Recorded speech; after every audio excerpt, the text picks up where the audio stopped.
Hello everyone. So this video is addressing what I consider to be the illusion of black wealth. My hope is to express confusion and misrepresentation of what is currently seen as wealthy and what I truly consider to be wealthy or well off, in my opinion. So I will start by stating the problem or the issue that's perplexing to me, then state what I feel like is the cause of the poor condition of African American communities and neighborhoods, and then I'll state what I feel like is a solution. So while it's sad to say, there are several topics I can use to demonstrate how economically depressed or disadvantaged Blacks or African Americans in the United States are, such as the condition of our health, the treatment by authorities as seen through the unnecessary policing of African Americans and minority citizens. But for the purpose of this video, I choose to discuss the poor condition of our neighborhoods and question why the condition is as such. Now, we all know one of the reasons African Americans are economically disadvantaged is due to over 400 years of slavery. And then after direct slavery was abolished, indirect slavery in the form of harassment and different policies and procedures were put into place by our government to keep us disadvantaged. In my opinion, outside forces have always injected themselves into our environment, which has made it difficult for us to prosper.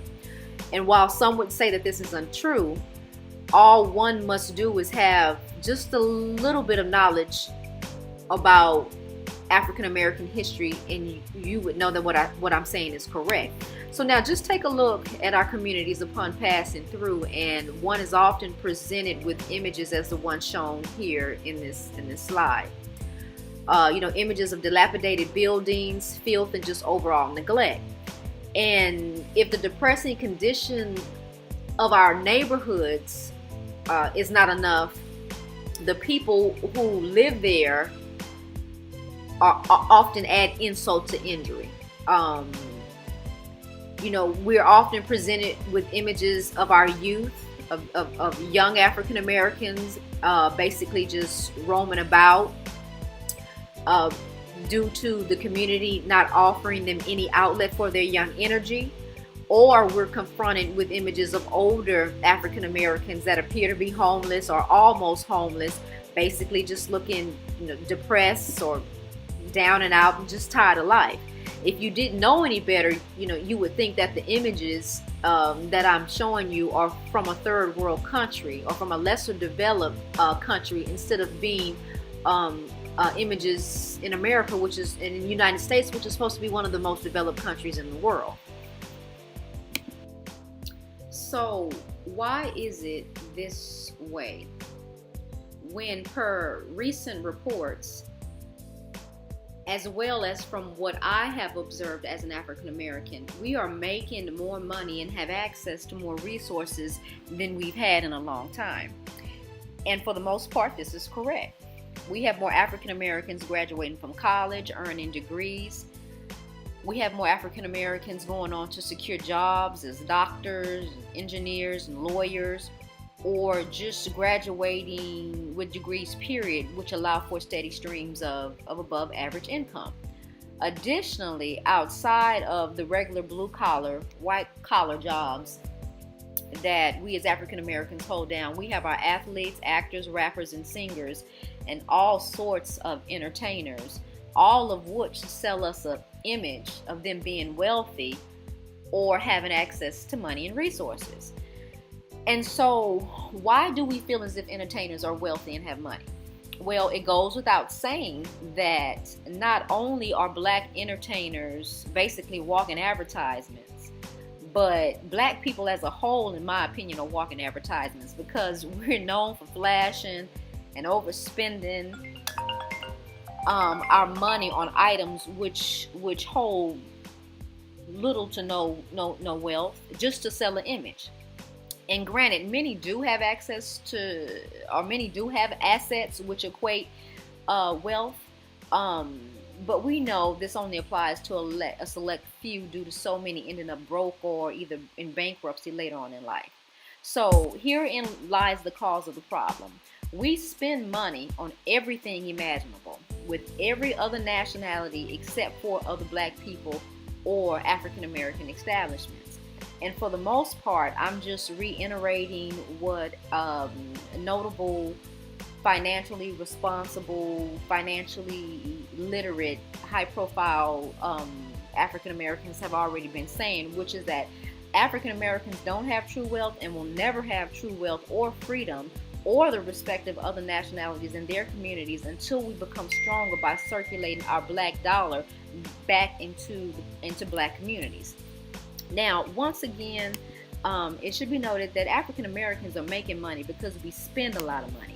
And it's supported by studies such as the article shown here, which state that the estimated black spending buying power or whatever is around $1.2 trillion each year. But that's in contrast to only 1.9% of blacks being millionaires and 15% of white being millionaires. And while I know America is predominantly white and most businesses and corporations are ran by white people, making it easy for white wealth to grow, I do know that other minority groups circulate their money within their neighborhoods, only spending money outside of their communities when it's truly necessary. Chinatowns and Jewish communities in most big cities in the U.S. have always been present. And now you have newcomer communities such as the Indian community, which is shown here in Houston, which have also developed a close-knit community allowing for financial growth amongst each other. So here is the solution, in my opinion. We have to stop moving out of our neighborhoods. We have to stop being tricked and basically bamboozled into thinking that moving into suburban areas away from our mostly urban neighborhoods is beneficial. And if we do find it completely necessary to move away, we need to give back. And I will say this, since we treat entertainers like role models, which is stupid, we need to hold them and ourselves responsible for regenerating black neighborhoods. If you can make a substantial living off the black experience, or you still identify as an African American and haven't been assimilated to where you have forgotten or have no respect for the struggle, basically, you still need to help build the wealth of black communities, if not for yourself, basically for the youth. And as I mentioned before, we have our own neighborhoods, which happen to be in some of the best areas of town due to their urban location, making them close to everything. And our neighborhoods are located in prime areas because whites are now moving into our areas, calling it gentrification, after we followed them out to the suburbs. Segregation was not in our favor, but that's a whole another video for another time. The way to true wealth is to keep more than what you spend and to keep it in your community or in your group. Wealth is not measured by income, but by net worth. We have to build wealth and pass it down to our children within our communities. We have to keep it. We say we love our children, but every generation is basically starting over because we leave them little to nothing, and sometimes we leave them, with debt. When will we stop allowing ourselves to be exploited? America, as I like to call it, is pimping all its citizens, but isn't it time we start to keep some, if not all, of our money? Why are we the brokest when we have and do still work the hardest? It is absolutely puzzling to me, considering blacks have been here basically longer than any other ethnic group and were forced to remain on the black side of the tracks in our own neighborhood. Now, when we come up the first thing we do is move out to other people's neighborhoods, or when we start making money, the first thing that we do is move away. We must remember that we are very capable people, and that black communities containing successful black-owned businesses is not a new concept for us. We have had several Black Wall Streets, all of which were successful until, like I mentioned before, outside forces interjected themselves into our neighborhoods. And since we are so easily fooled and sold a dream, we are deterred away from our communities and left with subpar conditions, or basically just left with trash. We accept what they give us as if we were forced to do so, when in actuality we are not. All it would take is for us to take pride in our areas and see the financial possibilities, and stop allowing other nationalities to come in and give us what they think we need, which is basically liquor stores, dollar stores, and gas stations. The true fact of the matter is those of us that remain in our neighborhoods are subjected to a form of environmental racism, because the blacks which have money feel no obligation to rebuild or give back. And the excuse of why blacks don't invest in predominantly African American areas, such as crime, or statements like black people don't appreciate anything nice, is basically a cop-out or a form of self-hatred, I believe. Because people learn from examples, and we must remember that black communities didn't become crime-infested ghost towns overnight. So the gentrification and improvement of these areas won't happen overnight. So yeah, that's basically it.